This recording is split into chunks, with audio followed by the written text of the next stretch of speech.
guys, how's it going? Derek Miller here. I hope you guys are having a great summer. So far mine's been pretty good. I've been trying to just spend time with family and friends and just kind of enjoy my last summer before I graduate and become an actual adult and have responsibilities. So it's been a busy summer, but it's been a good summer. I was fortunate enough to still have my internship, so I am living and working in Fort Wayne. So it hasn't been the best, I guess, sometimes, just to not be able to see family as much, just because I'm not at home. But it's been good to be able to hang out with friends for most of the weekends and stuff, and so that's been good. This is actually my second take at this video. I did it yesterday and didn't look at it until a couple hours later because I had a meeting and I saw, oh, it's 18 minutes long. I figured you guys didn't want to listen to me rambling for 18 minutes, so I'll do it again. So let's jump right in. So last week Jessica talked about chapters 1 through 4, and this week I will be talking about chapters 5, 6, and 7. So let's dive right in. So the one interesting thing I found from these chapters was just that they talked a lot about, or several places that talked about the Holy Spirit. And right now I'm reading a book called Forgotten God by Francis Chan, and he talks a lot about the Holy Spirit, and that was, I'm reading that with some of my friends from the cross country team. So anyways, it starts out talking about Ananias and Sapphira, and if you guys read the passage, you know that they were a couple that they sold some property, and they brought money to the apostles, and I guess for some reason God spoke to Peter. I don't know if he was trying to test Ananias and Sapphira or what, but God spoke to Peter and let him know that they didn't bring all the money that they had gotten from the property.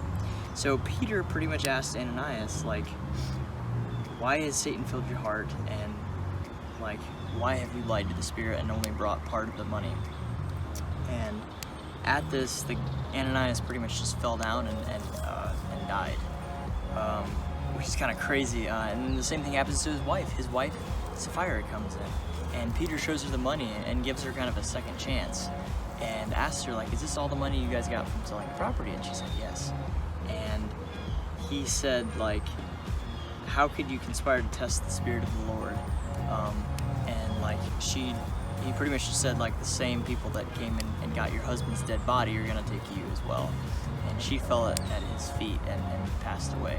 And so I just think it's kind of crazy how, like, we can't even imagine something like this happening, and how the Spirit of God just kind of like just allowed them to die, I guess, because they were not paying attention and listening to him. And I just think, that's just crazy for us, because I think for us, a lot of times we think of the Spirit, we're like, oh yeah, well, the Spirit is in us or whatever, we just kind of take it for granted. And we don't really truly stop to think, like, the Spirit is really, it is a person. It's not just a thing, it is, he is a living person inside of us, and we need to listen and obey.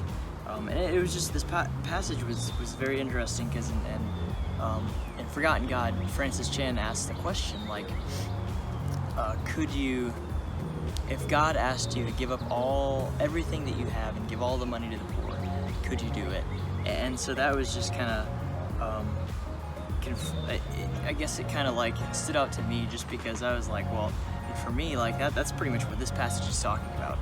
And that just seems crazy. Like, I think for most of us, we're so used to living comfortable lives that we just can't even imagine giving everything up, putting all our trust in God, and just pretty much saying, well, God, I'm going to give it to you, your kingdom, so you better take care of me, and I trust that you will. So moving on, it kind of talks about, so the apostles were put into jail, and just because the Sanhedrin was, I guess, the high priests were jealous of them and stuff like that, and then God kind of like released them or whatever, and the Sanhedrin pretty much told them, like, they need to stop preaching the gospel and stop preaching about God or about Jesus and stuff like that, and they flogged them and kind of just sent them away. The one thing that kind of stuck out to me was verse 41, right there at the end. It says, "The apostles left the Sanhedrin rejoicing because they had been counted worthy of suffering and disgrace for the name." I just thought that was crazy. Like, that's something that I don't think we really experience here in Western cultures. I mean, I think there's other countries that definitely experience it. I mean, if you worship Jesus, you're not. I mean, if you're a Christian and proclaim it, you're gonna be persecuted for it. Here we don't really see that as much, I guess, but I think that's just kind of something that we need to keep thinking about. I mean, they were true to the Spirit, they were true to God, they were not going to back down, and they were going to keep preaching the gospel, and they suffered for it, and I think sometimes we're going to have to suffer the same way. So chapter 6 kind of pretty much talks about the choosing of 7 men to do some duties in the church, and one of these men was Stephen. It goes on to talk about how he was seized, and it says that Stephen, a man full of God's grace and power, performed great wonders and signs among the people. And so because of this, opposition kind of arose, and people in the synagogue didn't really like it, and so they kind of began to argue with him, and they tried to persuade people that he was speaking blasphemous words against Moses and against God. And for the Jewish culture, speaking out against Moses or God was just like, that's not something that you're allowed to do.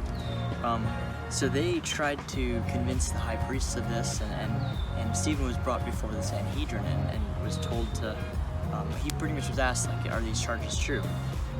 So Stephen goes on into a big speech, a big old spiel about, he talks about their ancestors and kind of, I mean, he starts with Abraham and pretty much goes right down the line. And then at the end, he pretty much just starts saying, like, you are a stiff-necked people, like, your hearts and ears are uncircumcised. You are just like your ancestors were. You are persecuting the prophets, and you killed the people that predicted the coming of the righteous one, and how they had betrayed and killed them and murdered the righteous one, I guess.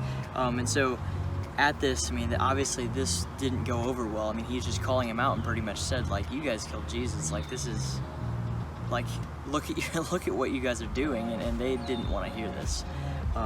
And so, and at the end, to make it worse, he pretty much said, look, I see heaven open and the Son of Man standing at the right hand of God. And at this, they pretty much they covered their ears, they started yelling, I mean, and they just went after him and drug him out of the city. They took him out and they stoned him. And I think that's just something that it happens a lot to many Christians around the world, and has happened a lot. And it's just, Stephen was faithful to God, and he stood by him whatever God asked him to do. And so I think we can take from that and just kind of be like Stephen, never waver in our faith. And I think it's kind of cool, just the next couple chapters will show how this persecution didn't slow down the church. The church is just going to explode from this with Paul and whoever. And so that'll be interesting in the next couple chapters. I hope you guys keep reading along. I thought one blurb there at the end that said, and Saul approved of their killing him. And it's just crazy to me because Saul, we're going to see his kind of his transition into and his conversion in a couple chapters, and just how he spread the gospel further. And I think this whole thing was just kind of building up to that, and him moving forward with the church. So I just pray that you guys keep going and keep reading along with us. And I pray that you would listen to the Spirit each and every day.